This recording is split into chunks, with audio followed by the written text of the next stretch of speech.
Գյուրջան Կասկադ, ցանկացած համեմատություն մեր օգտին է։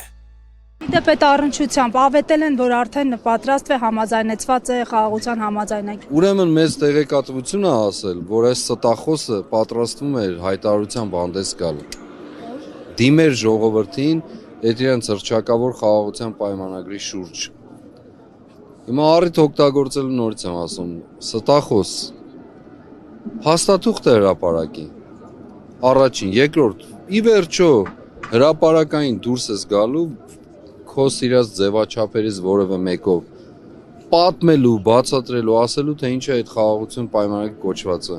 թաքուն դռների ետևում է լինելու։ Եվ ասում էր ձեզանից մեկին էր, չեմ հիշում ում էր ասել, որ ժողովուրդը քեզ ես դա։ Որ ժողովուրդը մեծ մասամբ հա տեղա քեզ է։ Մեծ բոլորից։ Չգիտեմ, մեկին հա կամ բոլորիդ, որ ժողովուրդը լրիվ ամեն ինչից տեղյակ, ժողովուրդը ոչ մի բանից էլ տեղյակ չի ժողովուրդը, գնացեք հարցրեք, թող հիմա դուք հենց Արցախույզ արեք, իմացեք, ինչ կետեր կան, ինչպիսին են դրանց մեկնաբանությունները, չեն հրապարակում, որ ինչպես ուզենան մեկնաբանեն, ինչ ուզենան ասեն։ Անընդհատ գլուխները պատին են տալիս, անընդհատ խաբում են, անընդհատ մեկնաբանում։ Եթե այդպես է պատգամավորները ինչու իրավունք չունեն այդ տեքստը կարդալու եւ տեքստն էլ ուղղակի բառացի հրապարակելու։ Ինչու չունեն։ Հիմնական պատճառը եղել է հիմա հրապարակելու այդ խաղաղության համաձայնագրի հարցը, որովհետև շարժ կա, որովհետև Հագայի դատարանի վճիռն են ուզում հետ բերեն, ասեց, որ Հագայի դատավճռից են հենց։ Քիչ առաջ ասացի, չէ, տարբեր երկրների, կառույցների հստակ կերպով կամ ցուցումներ, կամ աշխատանք են տարել, որ որևէ ձևով չմիջամտեն, չխանգարեն, որևէ բան թթու խոսք հանկարծ չասեն, Բաքվին չնեղացնեն։ Սա են արել։ Եվ հիմա այլ եմ ասում, որպեսզի տարաբնույթ մեկնաբանությունների տեղի չտա, տարընկալումներ չլինեն։ Հրապարակին թող փաստաթուղթը, պատրաստը չէ, գաղտնիություն էլ չկա, չէ։ Էլ համաձայնեցնելի կետեր ու բառեր, նախադասություններ, ստորակետներ չկան, չէ։ Թող հրապարակեն։ Ինչու՞ չի հրապարակում։ Բաքուն ապատեղեկատվություն է տարածում, որ հայկական զինուժը հրադադար ռեժիմը խախտում է Գեղարքունիքից Վինիքից, այն ինչի մասին է խաղաղության այս ճարտարապետության։ Սրա մասին էլ եմ ասել, որ ներքին պայմանավորվածություն ունեն, որ մենք որովհետև ինքը վախեր է հայտնել հանդիպման ժամանակ, դեսպանների հետ հանդիպման ժամանակ վախեր է հայտնել, որ կարող է ժողովրդային ընդվզում լինի։ Եվ հավանաբար ներքին համաձայնություն են գոյացրել, հավանաբար, ես չեմ կարծում, չեմ պնդում, բայց հավանաբար ներքին համաձայնություն են գոյացրել, որ պատերազմով, սրանով, նրանով կվախեցնենք, մենք էլ կգնանք ժողովրդին կասենք դե նայեք, չեն կարողանում անել, պատերազմը գալիս մեզ վրա, ուրեմն ստիպված ենք իրականացնել։ Այսքան բան։ Միջազգային հանրությունը ասում է պատանների հարցով թող պաշտոնական Երևանը դիմի, Նիկոլ Փաշինյանն էլ ասում է, որ իրենք դիմում են, բայց գործում փոփոխություններ չկան, ընդհակառակը ավելի է բարդ։ Իրենք ինչի համար են։ Իրենք նրա համար չեն, որ ինչ որ բան անեն, արձանագրեն, արեցին, չստացվեց։ Իրենց գոյությունը նրա համար է, որ անեն, ավարտեն։ Արդյունքի հասնեն, գիշեր ցերեկ։ Իրենց ջան ու ջանդակը մեծացնելու փոխարեն այդ գործերով զբաղվում են։ Յուրաքանչյուր գործ, յուրաքանչյուր առաքելություն, որ իրականացնում են կամ ինչ որ բանի մեջ մտնում են, գալիս ասում են, դե չստացվեց վերջում։ Բա դուք ինչի համար եք որ չստացվեց։ Ինչ է դա նշանակում։ Էս ինչ բան արեցինք չստացվեց, այն ինչ արեցինք չստացվեց։ Չենք ուզում գերիների խնդիրը արծարծել, որովհետև կվնասեն։ Լավ, բա ինչ անեն։ Այս մարդիկ դրա համար էլ էս երիտասարդները չեմ վստահում ասելով, այս մարդկանց որևէ բանում չեմ վստահում։ Նախաձեռնությունն են դրսել եւ շատ ճիշտ են արել։ Շատ դիպուկ ու ճիշտ։ Շնորհակալություն։ Ձեզ շնորհակալություն։ Վերջին ուղերձ ես շաբաթ օրը նորից ասել եմ, նորից կկրկնեմ։ Անկախ նրանից ով ինչպես է վերաբերվում, ինչ են ասում, հուսահատված են, հուսախաբված են, թե ինչ են, ինչ չեն, կարևոր չի։ Ես գտնվում եմ փողոցում ու հրապարակում եւ ասել եմ, դա իմ կոչումն է։ Չարիքին հեռացնելը, որովհետև դա անհրաժեշտությունը մեր երկրի գոյության, անվտանգության, ինքնիշխանության, զարգացման համար։ ուրիշ որևէ այլ տարբերակ գոյություն չունի։ Փողոցային պայքարի սպասել։ Միանշանակ, ոչ միայն, միանշանակ։ Խնդրեմ, սիրով։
Դեմ արտահայտվելու այս իշխանությունը եւ այս ֆոնին Նիկոլ Փաշինյանի իշխանությունը նաեւ վերարտադրվելու սպասելիքներ ունի այս առումներում դժոխքում վերարտադրվելու սանդարամետում դժոխքում որտեղից եկել են մենք ինչ այսպես ասած պատճառ ունենք, որպեսզի նրանց հնարավորություն ընձեռենք վերարտադրվելու։ Բացարձակ պատճառ չունենք։ Վերարտադրվել կարող են միայն այսպես կոչված ճակերտավոր իրենց նախասիրած ընտրությունների միջոցով։ Իսկ դա տեղի ունենա առանց իրենց։ Տարբերակ չկա։ Այդքան է, իսկ քաղաքացիների դժգոհությունը շատ առարկայական է։ Մեզ միայն մնում է ճիշտ ունավորել, ուղղորդել եւ ճիշտ ճանապարհով տանել։ Հանդարտությամբ, համբերությամբ, ճիշտ գործողություններով, ճիշտ թիրախներով եւ հասնել վերջնարդյունքի։ Ես էլի եմ ասել, էլի կկրկնեմ։ Ոմանց համար սա պարզապես միգուցե թևավոր խոսք է, ինձ համար սկզբունք եւ համոզմունք է։ Մենք ոչ թե պետք է հարցնենք հնարավոր է թե ոչ, այլ պետք է հարցնենք անհրաժեշտ է թե ոչ։ Եթե փորձենք հնարավոր է թե ոչ հարցին պատասխանել, երկար ճանապարհներով կգնանք։ Եթե հարցադրումն անհրաժեշտ է թե ոչ, ուրեմն ըստ այդմ էլ լուծումը կառաջարկվի։ Մեզ համար անհրաժեշտ է, հետևաբար նաև հնարավոր եւ իրականանալի։ Իսկ թող իրենք վերարտադրվեն ձեր հարցին նորից գալով իրենց բնական միջավայրում, որի անունը Սանդարամետ, դժոխք, այնտեղ։